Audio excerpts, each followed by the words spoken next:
Ahoy everybody, this is Emily from Of Pages in Ink, and technology hates me, and So today I'm dressed as piratey as I possibly can because I'm going to talk to you guys today about Passenger by Alexandra Bracken.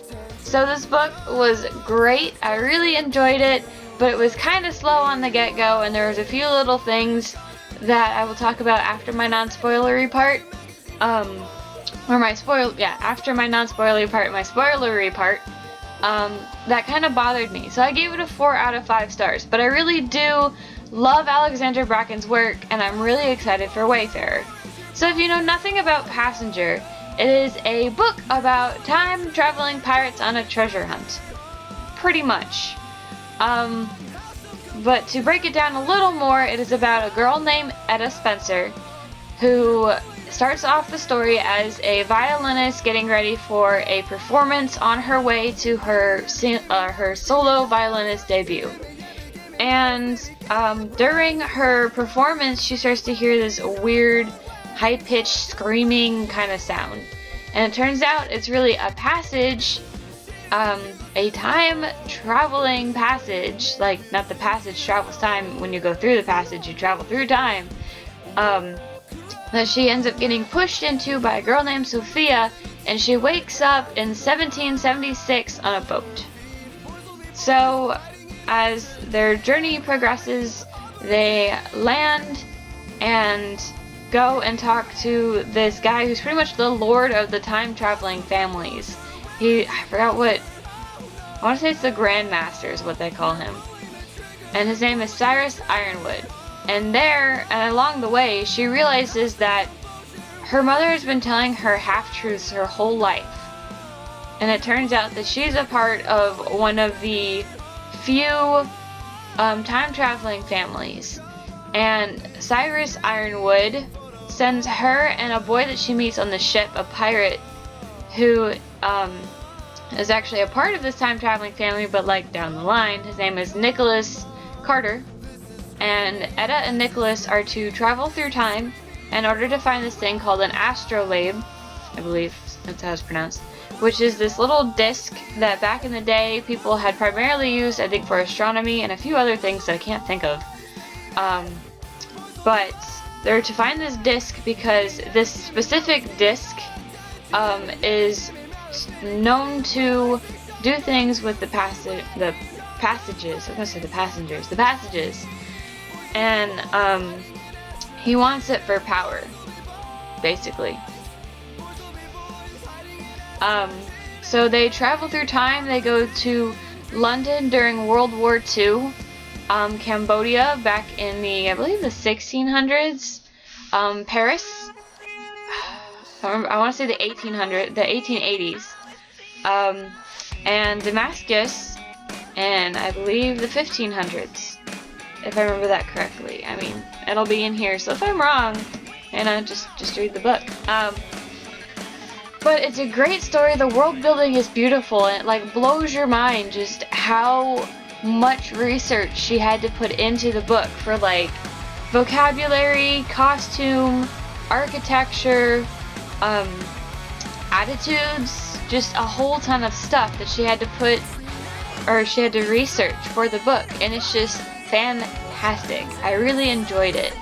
There is some romance in it, which is honestly really cute and a bit rushed in my opinion. That's one of the little things that made it a 4-star for me, because I feel like a romance really needs to develop, and it seemed like they knew that they had feelings for each other, and both of them knew that they had feelings for each other, but they never outright said it, and they never really got to doing anything about it until they go to Damascus. Which was, I mean, I guess that gives it time to develop, but it seemed like while they were on the ship, they have a conversation, and it's kind of, you know, like a getting to know you conversation.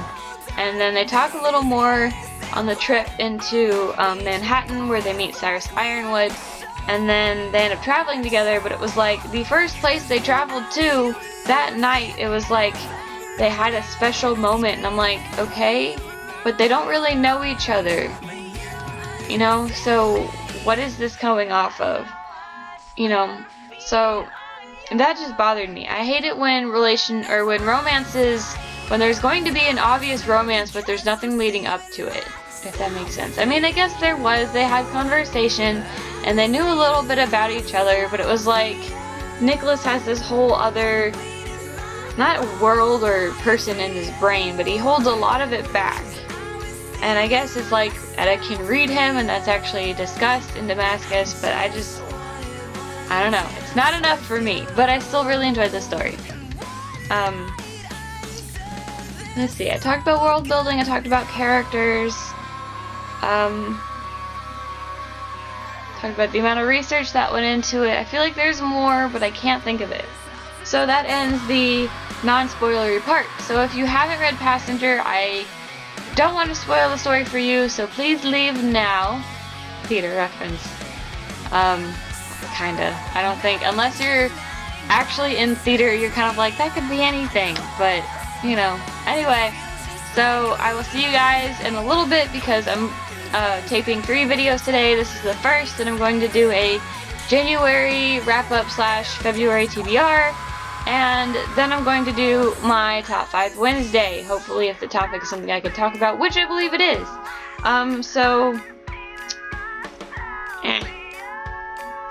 This is so hard to do because the video was like backwards, so, okay. If you guys haven't read Passenger, are you excited to read it? Let me know in the comments down below.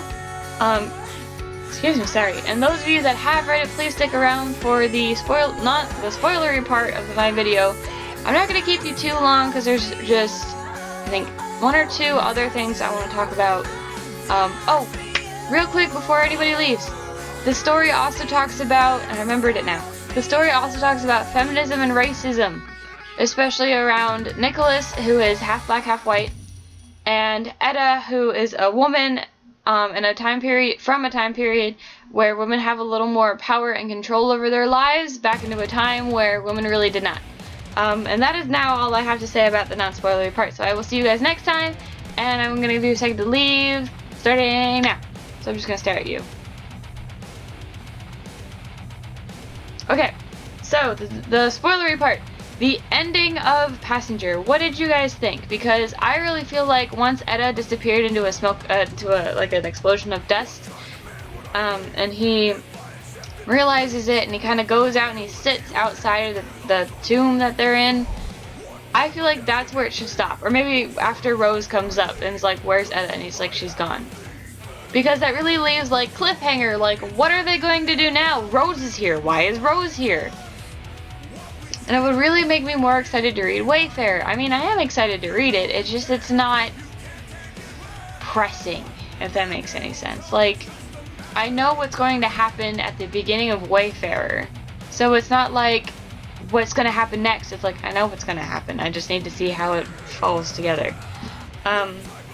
You know, when Etta explodes into a thing of smoke, just like Julian had, you're like, holy crap, she's dead. What's going to happen? What the hell just happened? And then it goes to, oh, she's stuck in a time wrinkle. Like, my brains just kind of collected themselves and jumped back into my brain because that's not as mind-blowing.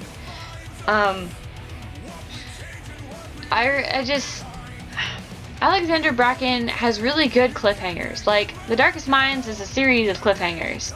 Like, in The Darkest Minds, which I'm actually not going to talk about, so never mind. Ignore it. But there are good cliffhangers, so if you haven't read it, go read them. So I feel like by knowing what's going to happen in Wayfarer, I don't need Wayfarer as much as I would have if it had stopped, like, where Rose comes up or something, because that would have been nuts. Like, how did she get here? Why didn't she come sooner? I thought she was being held captive by the Ironwoods. So it was like, you know, she's here, what the hell? You know? So, yeah. That is, I think, because I already talked about the romance that I have an issue with, and the ending I have an issue with. The beginning is also really slow, in my opinion, and I know there has to be, like, that explanation before it gets into the rising action and the climax and the falling action. Maybe that's what that is. The climax is so toward the end, though. It's gotta be a little, I don't know. Anyway, yeah. So, that is all I really have to say about the spoiler part. I told you I wouldn't keep you too long.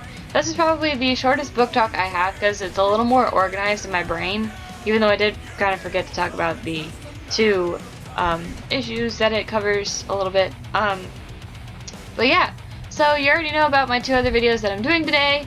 I will see you then. Thank you guys for watching. If you have read Passenger, which if you're still watching, I really hope you have, let me know down below what you thought of it, if you agree with me, if you disagree, what were your favorite parts of the story. I think my favorite part was the travel, because for some reason, when you're traveling either through dimension, like in 1,000 Pieces of You, or through time, like in Passenger, like the different eras and the different places just are so fascinating to me. And I think it really kind of cures your wanderlust a little bit, because you're traveling in this book to different places that you wouldn't even think that you would ever have traveled to. So, yeah. Thank you guys for watching. I will see you in a little bit in my January wrap-up / February TBR. And yeah. Yeah, that.